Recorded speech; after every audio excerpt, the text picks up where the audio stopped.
नमस्कार. शासन 4 यूट्यूब चॅनलवर आपलं सर्वांचं खूप खूप स्वागत आहे. तर आताच्या घडीची सर्वात मोठी ब्रेकिंग न्यूज म्हणजे सरकारी कर्मचारी वेतनवाढ संदर्भात आताची अतिशय महत्त्वाची बातमी.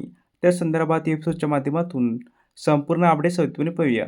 देशातील सुमारे 55 लाख केंद्र सरकारी कर्मचारी आणि एकूण 70 लाख निवृत्त वेतनधारकांचे डोळे सध्या 8व्या वेतन आयोगाकडे लागले आहे.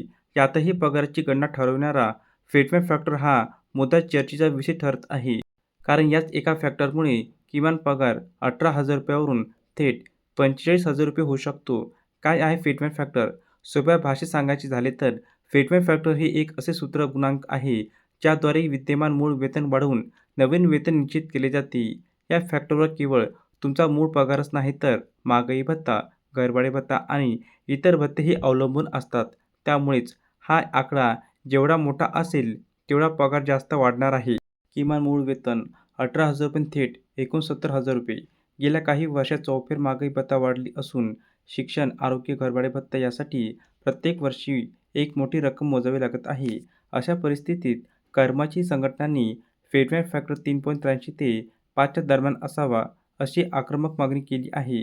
जर ही मागणी मान्य झाली तर किमान मूळ वेतन 18,000 रुपयांहून थेट 69,000 रुपयांपर्यंत पोहोचू शकते. कर्मचाऱ्यांनी आपल्या मागण्या पोहोचवल्या असून आता चेंडू थेट आयोगाच्या कोर्टात आहे.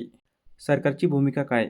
फिटमेट फॅक्टरमधील एक आकडाही सरकारी तिजोरीवर मोठा भार टाकणार आहे. या आर्थिक बोजाचा विचार करता आयोग आणि सरकार सावध पवित्रा घेण्याची शक्यता आहे.